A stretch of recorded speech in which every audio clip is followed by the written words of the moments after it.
Hello, everyone.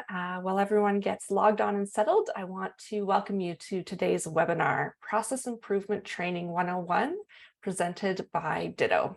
My name is Kate Penny, and I'm the Client Success Manager at Ditto. I will be running this webinar. I will be helping with the tech in the background, and myself and my colleague Nicole will be here to assist you if you need anything during the presentation. A couple of quick housekeeping notes. The webinar is being recorded. You can ask questions and add comments at the bottom. And if you have any questions and you're watching this as a recording, feel free to reach out to us in the format that you got this, either by email or on one of our different social channels. You can also reach me at kate@thinkditto.com if I can be of any assistance. So with that, I'm going to hand it over to the Ditto founder and CEO, Marquis Murray, to introduce himself and begin the training. Thanks so much, Kate. And thank you all for being here and taking time out of your day. You could literally be anywhere else, but you're watching this webinar right now. And we appreciate you spending some time with us for Process Improvement Training 101. So as Kate said, my name is Marquis. I'm the CEO and founder of Ditto. And we are a systems improvement consultancy for organizations who need help creating clarity around the work done within their companies. And so my journey really began, a long time ago, creating the necessary systems within my previous business, which was a marketing agency that I named Media Crate. And what I found that as, I had to bring on new team members and my client base grew, I was spending a lot of my time training people and repeating a lot of the same things when it came to onboarding and how we worked and how we engaged with our clients. And what I also found was that the need to create order and consistency in all the chaos was common in my business, but was a trend that I also saw with my clients as well, is that there's so much happening, but there's no order or standard way of working. And so this discovery really helped me to realize what my true passion was, not marketing, but operations, and eventually led me into the career I'm in right now, creating standard operating procedures, process workflows and maps, and automating work to make things more easier, to make teams more efficient. And so this is my family. It's my wife, Talita. She's an interior designer. We have twin boys, and that's our dog, Taco. He's actually in my office right now. You may see him pop up throughout the talk. But when I'm not optimizing workflows, you can find me either honing my skills in photography, kayaking, playing bass, or out for a walk with my family, getting to know more of the small town that we call home. Really, when it comes to creating systems, what we've found is that, especially over the last 2 years, at the start of the pandemic, a lot of companies were displaced. They were remote for the first time, and they didn't really have it all together when they were in the same place, in a physical office. And so it was even harder when we transitioned to this remote landscape. And so what that can look like is, not knowing who is doing what and by when, right? Notifications and meetings, are disrupting our work. And we're finding, that, gathering and finding data from different tools is taking more time because there is a plethora of tools. And again, no standard way of doing things or using those tools. And what also keeps us, stuck and, in this loop is prioritizing the wrong work as the business priorities shift. And so what this looks like is there is a compounding interest. We call it work about work, and I'll define that for you a little bit later. But work about work, can have huge impacts, really profound impacts on your team and the organization. And what this can look like is across the board, reduced productivity, worsened customer experience. We have a decreased innovation because we're spending time trying to understand what's going on, and we're not giving ourselves that time and space to be creative, to look at our processes, to think outside of the box, and to improve both ourselves and our business. And then there's that big B, burnout. And so that is one of the things that we are trying to eliminate here at Ditto. We've seen it across the board. In all companies and across teams, that when there is no system, when there are no processes, burnout is not far behind. And then there's also challenges attracting and retaining talent because people are becoming frustrated, they're burnt out, they don't feel like they're a part of anything, and they don't know which way is up. And so, really, what we see is that there is a productivity gap. Companies are adopting more technology and investing in more collaboration, but productivity lags. So, think about your own business here for a minute. Right? How many tools do you have that you're not using or you're underutilizing?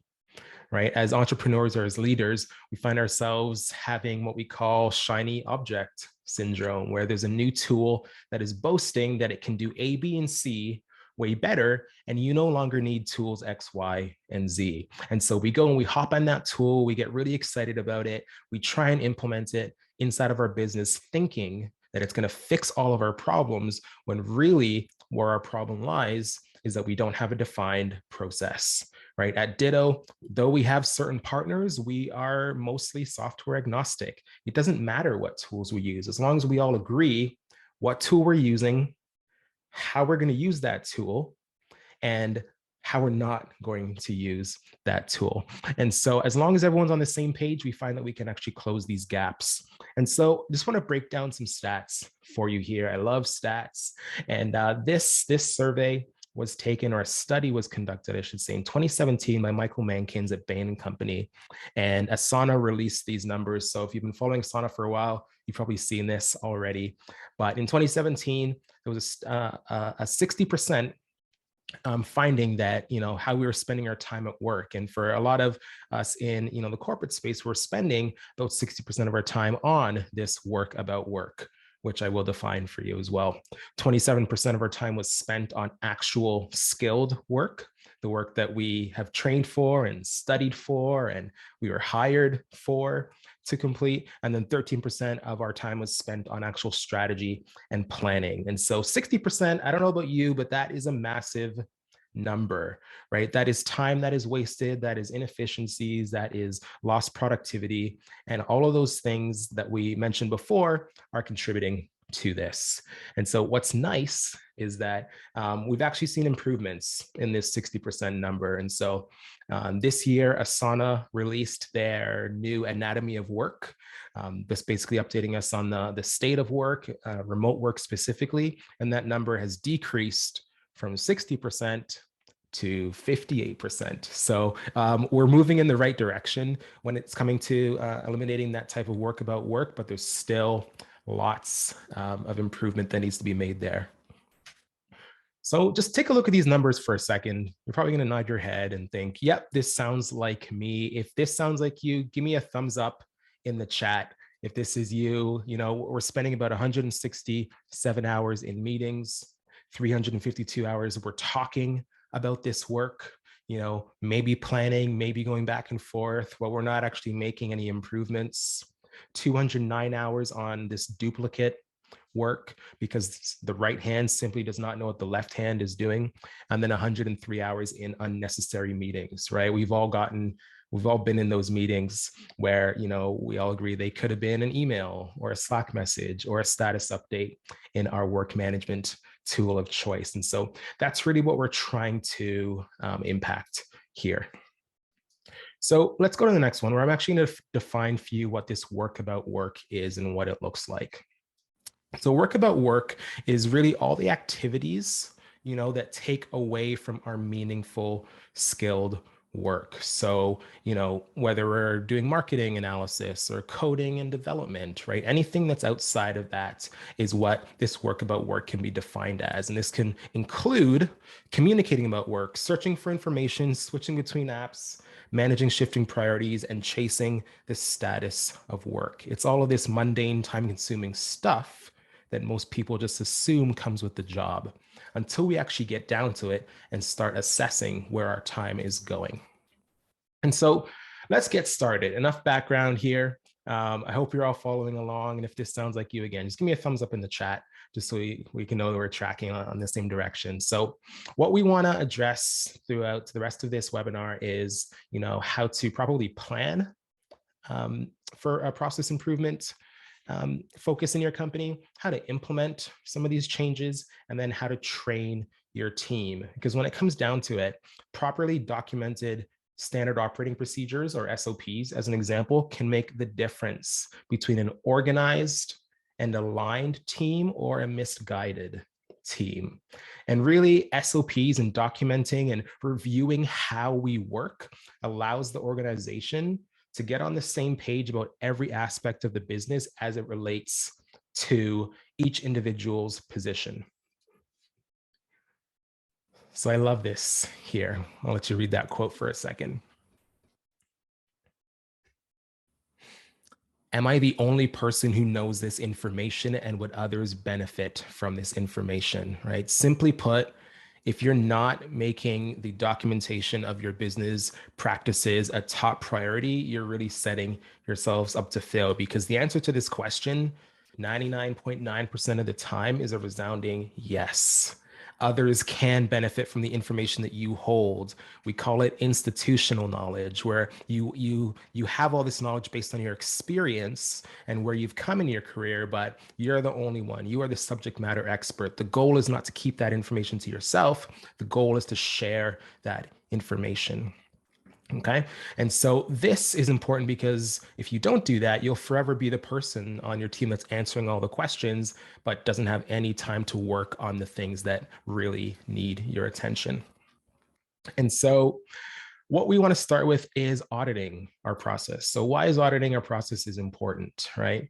We want to know where you are. That's really the first step in the business. We call it the current state. So it's, how do we invoice our clients? How do we set up a project? What does our onboarding look like for our new clients? These are all specific processes. If we were to bucket them, we want to know how it all works, who's involved in it, what tools are required, what resources are required. And that is how we outline our current state. The goal of process improvement is always to create a future state that is streamlined and optimized for maximum efficiency. That's always our goal. So what should this look like, right? Here are some of the key, questions to consider when we're looking at auditing our processes. So we want to start with, what software are we paying for? Right? Are we using it to its fullest extent? Are we underutilizing the tool? And do you have any duplicate tools offering similar features, right? Taking a real look at them. This is going to save you costs every single month in unnecessary licenses. If there are free versions, or if you have tools that you are not using on a platform that you are on another, it allows you to just really see that and eliminate those tools that you don't need. And so we also want to ask ourselves, what processes do you already have in place?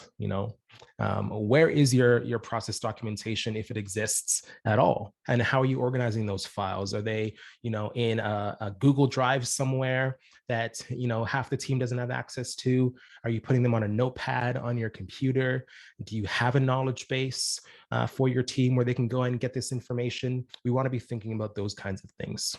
And do we have enough people filling each role in the organization so that we're working at peak efficiency, right? If there are gaps in our resourcing, if we need to hire someone, if there's someone that can take on a dual role, or we can find a better fit for a team member, we want to be thinking about all of those things, again, to create this ideal future state that is streamlined, optimized for this max efficiency.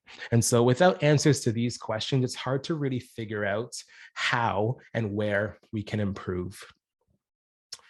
And so as we're trying to find opportunities for improvement, as long as we have this solid understanding of our business framework, we know what processes come in where and who is accountable to who, we can build on our processes and improve them, right? And so getting back to work about work, I want you to think for a second and define, what does work about work look like in my business?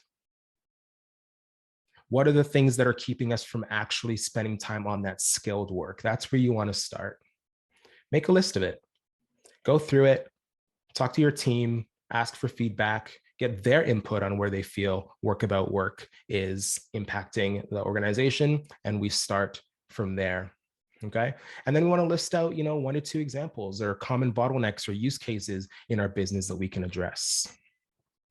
And so when it comes to process improvement, what I really want to nail home is that you're never finished, right? It's a constant improvement. We need to look and audit over and over again. At minimum, we're looking at our processes, once a quarter. Is this working?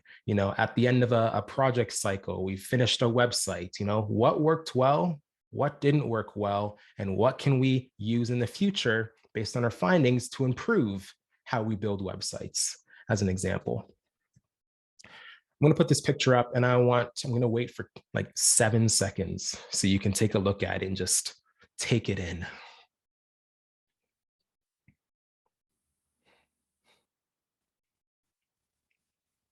Three, two, one. Got it? Okay. So the reason why I chose this picture is because though it may not look like it, the car on your left at one point in time was the best in its class. Right? Think about that for a second. Engineers spent hours over the course of several years perfecting the frame, the onboard electronics, the mileage and fuel efficiency, and released an award-winning vehicle, right? But the sad state is that a lot of our businesses are like the car on the left.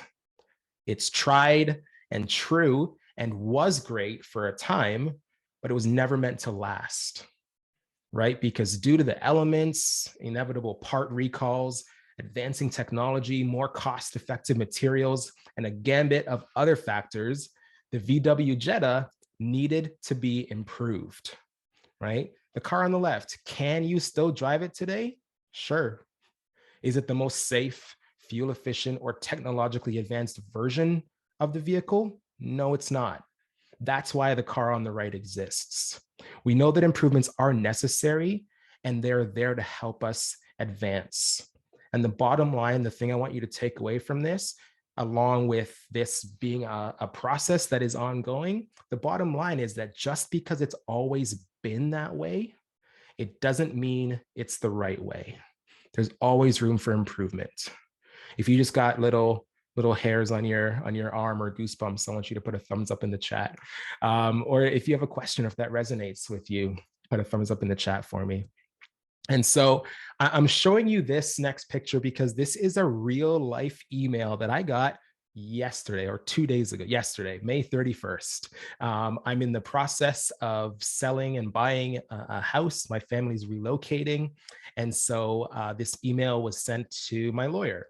And I said, we had to fill out some paperwork. And I wrote back and I said, hey, do you have a fillable PDF, for us to speed this up without printing it off and writing on it and scanning and emailing it back to you? Also, your office should already have all of our information. We've bought and sold with this same firm 3 times now. They have a record of all of our information. It's also been provided to our realtor who has this information, who would have provided it to them. But they sent us a PDF that they want us to print off and download. And so me being the digital forward person that I am, I wrote this back. And this is the answer that I got.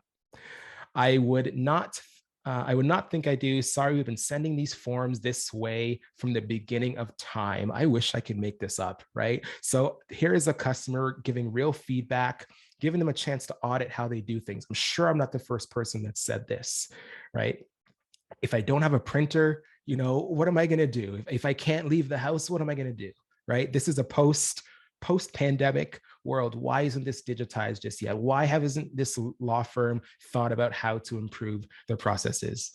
Kate, Nicole, Tasby, I think we have a potential client on our hands, but I just wanted to show you this because it is very real that we're still, in a lot of cases, we're the car on the left.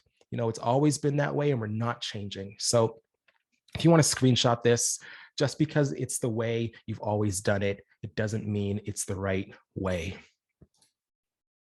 All right, so time to make some changes. Let's talk about documentation now. All right, when it comes to documentation, we want to make sure we document absolutely everything. All right, so the way that we do that, and the way we always recommend our customers to do that, is by starting with writing it down. That can be on Word, it can be on your project management tool, it can be on a piece of paper. It doesn't matter. Just write it down so that if you haven't already started this process, this is probably the best and easiest way for you. If you're not a written person, if you don't like writing, if you don't have nice handwriting, or you don't own a copy of Word, I don't know.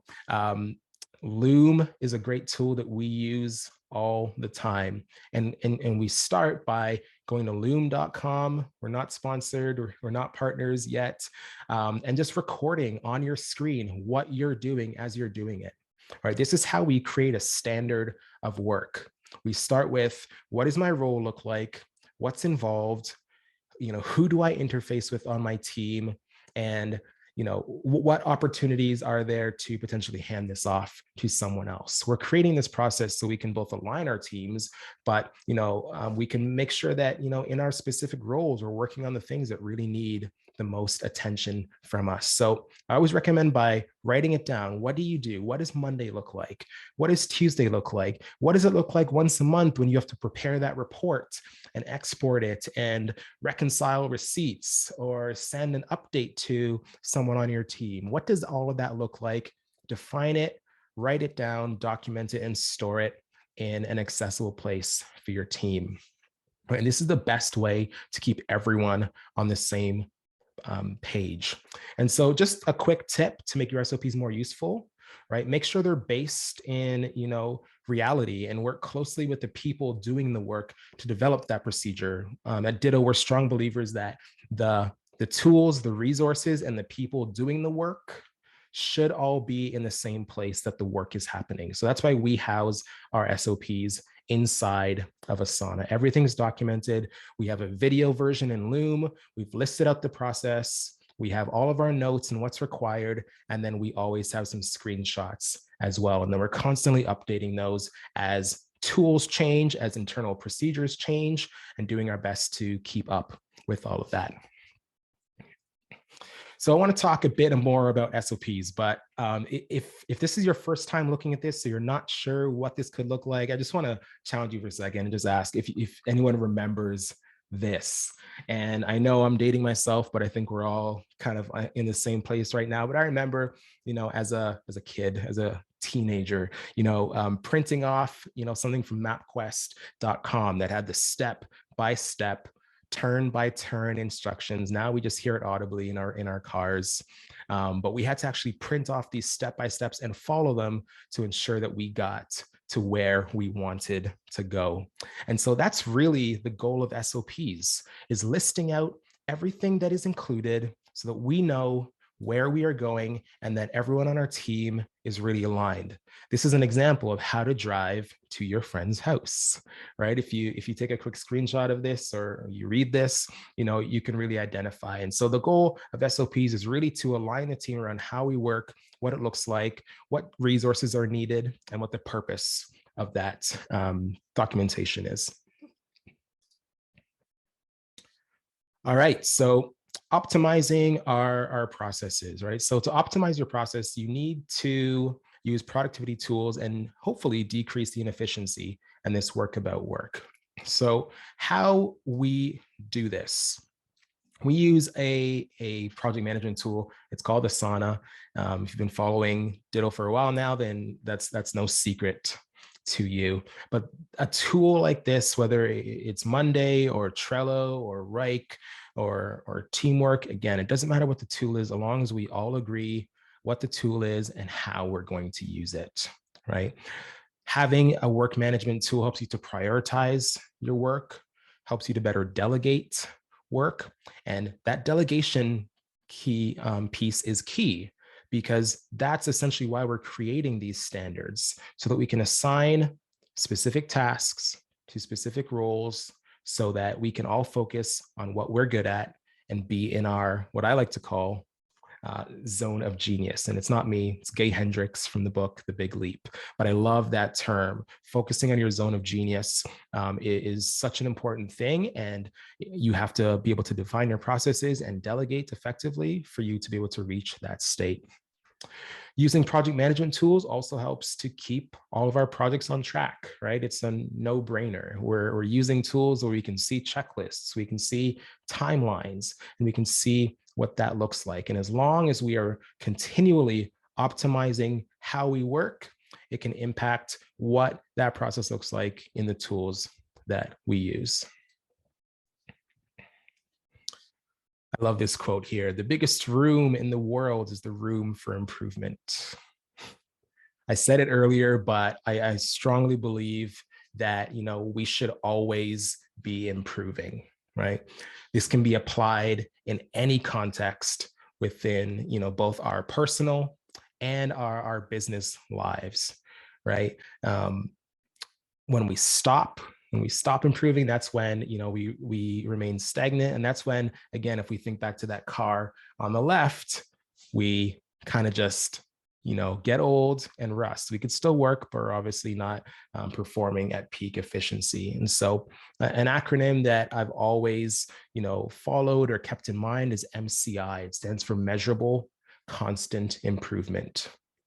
There are some schools of thought that think that, we shouldn't always be improving. It's not constant, but I think what the key word here is measurable, right? What do your business goals look like? What does a revenue goal look like? Where are you going in the future, right? And what projects are you going to work on to help you get there? Who is going to be involved in helping you get there? Do they know what that involvement looks like? Do they know how to execute? I think that's where it's really key. It's aligning your business goals to your process improvement so that you can measure the success. You can measure the improvement within your organizations. So I just want to show you an example of what this could really look like, right? So by keeping all of your tasks in one place, let's say, like, again, we use Asana, you can get a really quick overview of what needs to be prioritized, delegated, and kept on track. One thing that I do that was a definite improvement process or opportunity for improvement was this time management framework that I follow. So for me, one of the things that I needed to constantly improve was how I organize my tasks every single day. This was a real issue for me for quite a while, and it's still an issue with a lot of people. Typically, when it comes to how we manage our work, it's what's high priority, what's medium priority, and what's low priority, right? But how do you really organize the work when everything, let's say, is high priority? Right? If someone's requiring something of you, of course they're going to assign it priority high because they feel that they're the most important person in the world and they need an answer right away. But the truth is that your time and you in this space being able to operate in your zone of genius is the most important thing. And so what I do is I have this 4D time management framework where the first section, as you can see, is urgent and important. These are things that I need to do. Either I need to do them personally myself, or I need to do them right away because it is urgent and important. And then we move to defer. These are things that, are important, but not urgent, but I can put them off for another day. Maybe this is a Friday afternoon task for me or something I can get to later in the week. But when I look and see, my tags here, this was what really changed everything for me, was improving this process. These are all things I need to do. When I see the red, I go there right away. And the way that Asana works is that you can see the little lightning bolts. So I'm not looking at all this right away. It's as the dates get closer to today's date, it moves up to my today. So I'll see one or two things that I need to do for the day. I cross those off the list first, and then I move to the things that I have deferred that can be addressed later on. Number 3, I have things that are urgent, but not important, right? Not important. It's not that it's not important at all. It's just that it's not important for me to do. It's not something that I need to do. It's not in my zone of genius. And it's going to take away time from one of those other tasks that actually need my attention. So I will delegate those tasks. And then things that keep coming up in my inbox that are neither urgent or important, despite them continually popping up, I just know that I can delete. And if things keep popping up in there and I keep just putting them there, those are things that I know there's an opportunity for improvement. Okay. And one thing that I want to stress about improvement as well is it's not always necessary to be adding things to improve, right? We think that we can add a new tool or add a new process or add a new step. Sometimes the reduction of steps, like the reducing of the number of steps, is just as impactful. Removing things right, to make something more efficient. So I love the saying that less is more. I'm such a strong believer in that. And when it comes to our processes, we should be thinking, how can we remove something from this process to make it easier? What have we learned from past experiences that we can remove to help to improve this?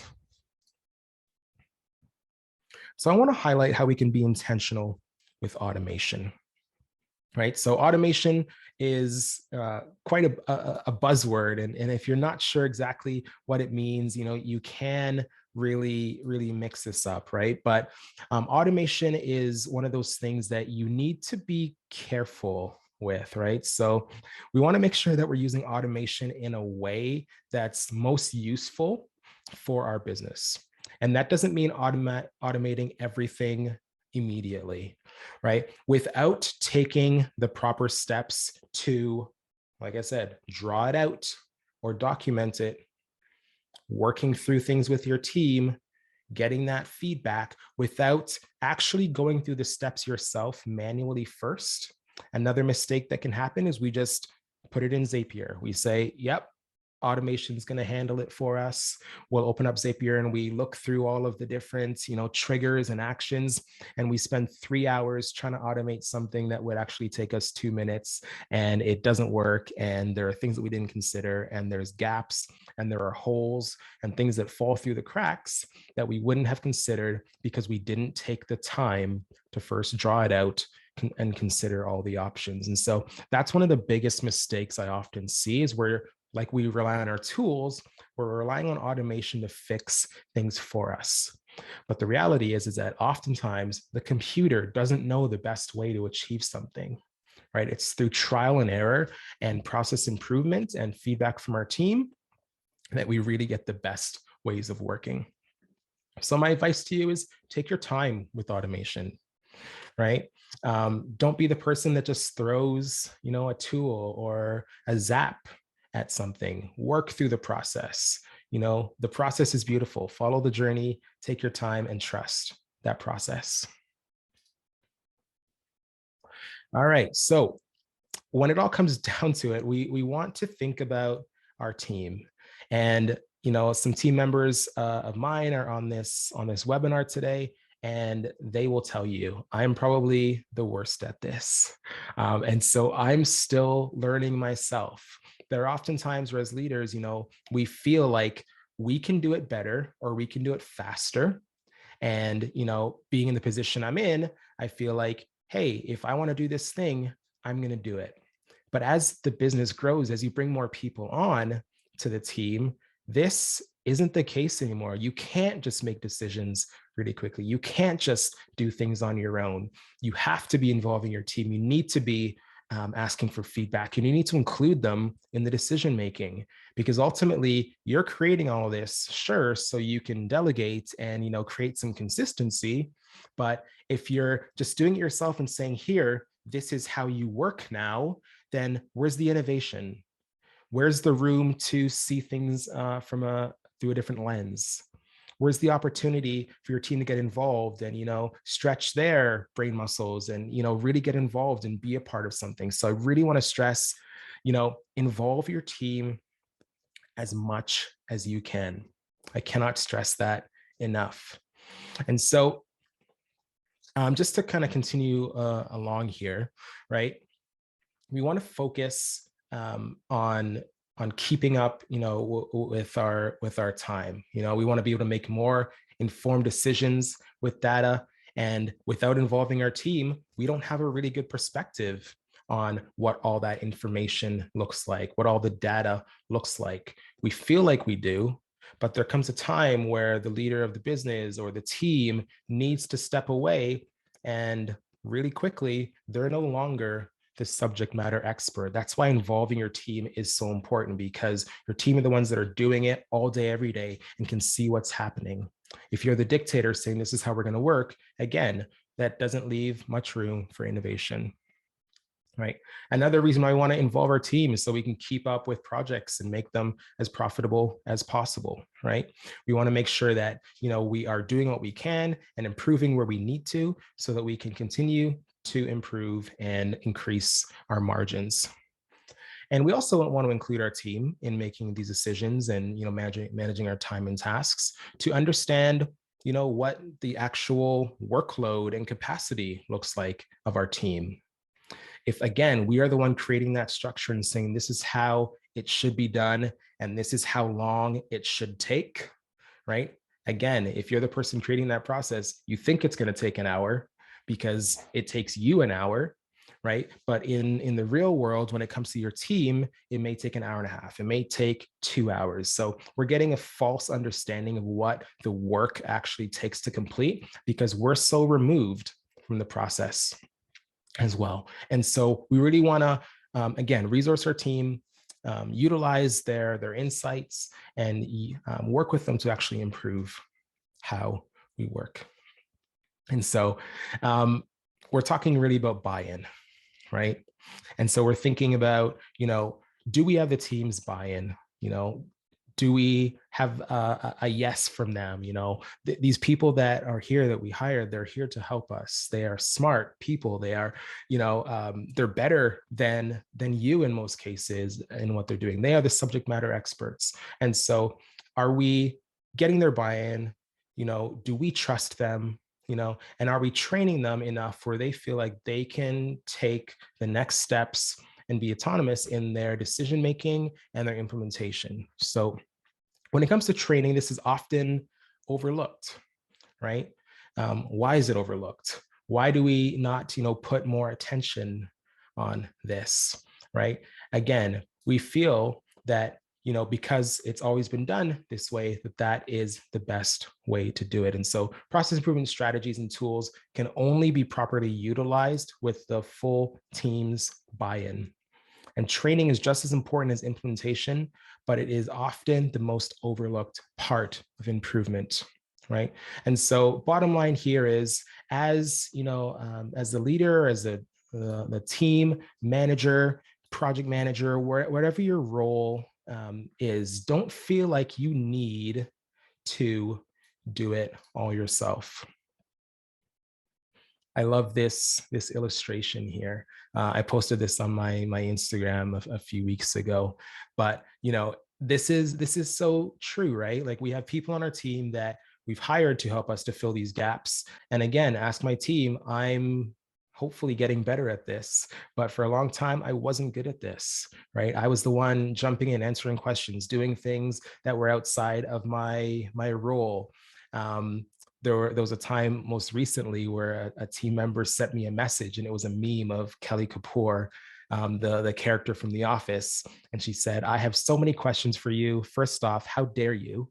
Right. And it was because I had gone in and I had completed one of their tasks that I had originally assigned to them. What's the point in that? Right? Why are we doing that? Why are we doing this double work? And so the focus here is, your team is here to support and offer this help and support. And don't be the business owner. Don't be this guy who's just throwing it away, right, and disregarding those people there that are trying to help. So this is a definite learning. Like I said, I've improved leaps and bounds since that incident, but just really want to nail this home, because this is so true and we see it all the time. All right. So bottom line here is, you've hired them for their talent and their fit with your organization. And so to better establish trust in the relationship, you need to give them opportunities to showcase their talents, not take it away from them. Got a couple more slides here. So if you do have any questions, if we have anything popping up, we'd love to take some questions in a few minutes. So what we want to focus on here is just setting up your team for success, right? So we covered, how do you get team buy-in on new and improved processes? You want to start by, again, involving your team from the very beginning, right? Don't take on this solo mission where you're going to save the world and overhaul everything, because nobody benefits that way. You want to focus on why these changes are being made. How is this going to impact the business? How is this going to improve how we work? Any new ideas that we bring in at Ditto, we ask two questions. What's going to be the impact to business? And why do you think this is a good idea? And we get people to explain this, and we consider all of those factors before we implement anything. It's gotta make sense. Be open to feedback, right? Even though it may be inevitable sometimes for the leaders to take initiative and create something, don't think that you can just roll it out and expect everyone to go with it. Adoption with the new tool or the new process is massive in process improvement. So be open to feedback. Be ready to hear, this idea sucks. What were you thinking? Right? Quick story. Because I am a creative or a visionary, like my mind never stops. And I love like going down for a walk. Like I said, I'll go down by the lake or I'll have a shower, something about water does this to me, but I'll get really inspired in these moments. And it's typically on the weekends, right? When I'm not supposed to be working or thinking. And I get really inspired and I have all these ideas and I'll hop on my computer late at night when my kids are sleeping, my wife's in bed, and I'll like start working on something. I'll build a course or I'll, put together a new process or I'll research a new tool and I bring it to the team on Monday morning. And it's like, what are you doing? Like, we can't do that. We don't have the bandwidth for that. We don't have the budget for that, and then it's like, but we need to be open to feedback because it's not to say that it's not a good idea or it wouldn't be impactful. It's just, it's not the right time. And there are maybe other priorities that take precedence over your ideas. And all the visionaries raised their hand and said, yep, that's me. And then lastly, we want to map out our processes for better visibility and understanding. Okay. This also gives us that starting point where we can say, this is our current state. This is what it looks like. And this is where we need to go. So it gives us something to also track with and look back on as well. And so we want to be able to also deliver or develop, I should say, a regular cadence for these updates, right? We want to foster a culture where feedback is appreciated, right? Don't say you want feedback, and then when feedback is provided, backlash or penalize those team members for speaking out, or be the leader that's going to bulldoze everyone and say my way or the highway. You're not going to get anywhere with that. Trust me. Make sure you're taking the team considerations to heart, right? A writer may see something that, won't work in a new process that a CFO maybe doesn't understand, right?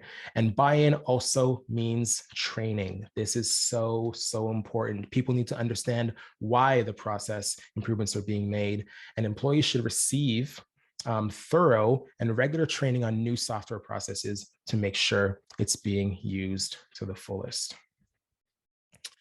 And so that brings us to the end of our chat today. I did want to leave some time for Q&A today. If there is a question that's going to take longer than a few minutes, or you want to chat some more, there's my contact information.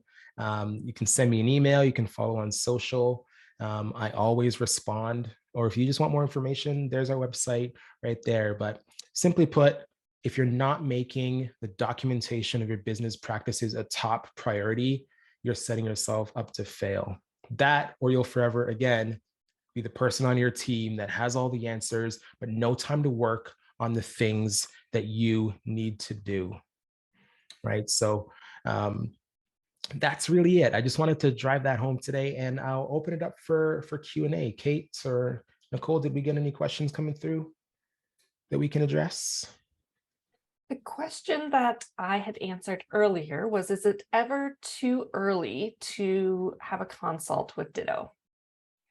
I said no, but I said sometimes if your processes are not, if they're still going to be changing frequently, it might be slightly too early, but we could always discuss it.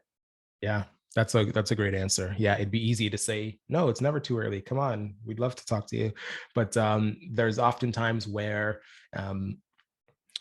the principal in the business or the team lead is at the beginning of this process improvement. They're still searching, right? They haven't fully bought in to either technology, or they haven't fully bought into the process improvement frameworks that are needed within the business. So sometimes it can be too early. Like Kate said, if you're rapidly changing your processes, if you're switching from tool to tool, if you're not sure the direction of your business, if you don't have goals defined, it may be too early, right? Not to say that we can't have a conversation and help to guide you, but when we do engage, there's quite a bit of commitment from your end, and there's a pretty intense discovery period where we ask a lot of questions that if you're not at that point in your business, it may be difficult to answer. And so it could prove pretty costly for you. So I would say that would be the only time it would be too early, is if the business goals aren't defined and we're constantly changing things because we're just trying to figure it out. The next That was a question, great which is a question. great one, is what is the best advice for working with remote employees in different time zones? How do you all work synchronously? Ooh, that is a good question. And yeah, we find ourselves in that boat all the time. Kate, did you want to answer that? I can help, Yeah, and then you can give your feedback. sure. Yeah, so at Ditto, we have a number of people in different time zones, and Asana, as we've mentioned, is definitely where we put all of our contact information about projects. And that quote that Marquis shared earlier is, what information do I have that somebody else might need? We try to ensure that that information goes in Asana, that we're tagging one another so that people can see it. One of the other things we've used a lot recently as well, and it was mentioned in the presentation, is Loom. So if we can't have a meeting with everybody in the same time zone at the same time, we will record a Loom and then be able to express ourselves a little bit more than maybe typing things out, be able to screen share and all of that. So that's a really helpful tool that we use as well. And then finally, we try to find little windows where we can maybe chat here and then. But yeah, it's been working for us. And I mean, I'm not sure where we're up to in our count here at Ditto, but I think we're probably in about 5 to 10 time zones, depending on who's working on what project. And Yeah. yeah, it's possible. Yeah, Loom is a great tool. Chris, I see you love Loom and Asana. Um, like even just recording our calls, right? And then using Asana to say, hey, here's the call recording, please watch this, right? And then the conversation can continue on in that Asana task. I think it's important that if they can't make the time, that's okay. They're getting all the same information and they can join the conversation at a later point. Another question from Chris. Any tips on utilizing Asana as a CRM, or is it not a good idea? HubSpot and Salesforce are too pricey for my small agency. I feel you. I feel you. Yeah, HubSpot is not cheap. Salesforce is not cheap. We have built out CRMs inside of Asana. So yes, it is possible. One thing to consider before I talk about tips is you would use a tool like HubSpot or Salesforce if you need to take your automation to another level. And then if you need to take, attribution to another level, where you need to see what content is working that's driving sales, what pages are people visiting on your website that's leading to a discovery call that's going to funnel your sales, right? If you're looking for measurable stats and data that you can attribute to your marketing efforts or your outreach or your inbound or whatever it may be, I think that's when you need a proper CRM. The CRMs that we built in Asana, we call them light CRMs. We use automation. We use tools like Zapier and Integromat to integrate the email management systems, so like Gmail or Outlook, to sync with what's in Asana so that we can send tasks from our email to Asana to a specific project and a section in that project. And so it all depends on what the operation looks like.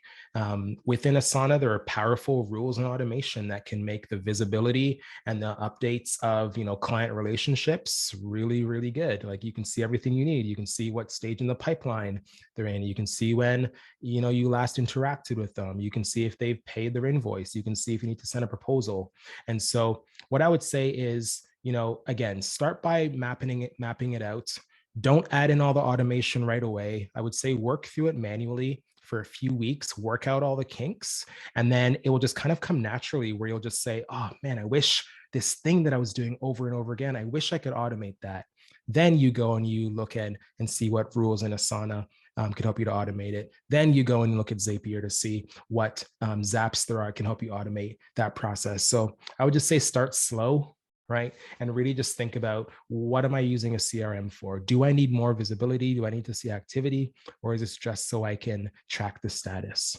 And then from there, it should help you to figure out which route you need to go in. Hope that answers the question, Chris. Oh, thanks so much. Appreciate it. And I've been loving our chats over email as well, Chris. Thanks for watching. Chris and I met, if you can say it, I'll say it. Chris and I met via our YouTube channel, where we talk all about process improvement and Asana. It's called Asana Solutions, if you want to check it out. I think that is all the questions, unless there are any more that pop up. I'll wait for 5 seconds, and then I'll hand it over to Kate to close us out.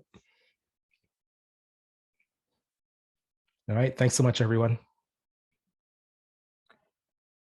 Yeah, thank you so much for taking the time to be with us. If you're watching the recording, thank you for taking the time to get this far.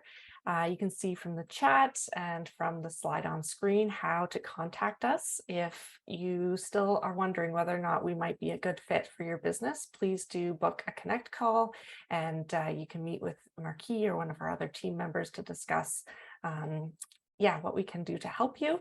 Otherwise, we have lots of resources in our Facebook groups, in our Instagram, LinkedIn. So wherever you hang out online, you can find us.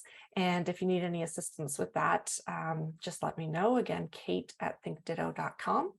Otherwise, I hope that you have a wonderful rest of your day, and we'll see you next time.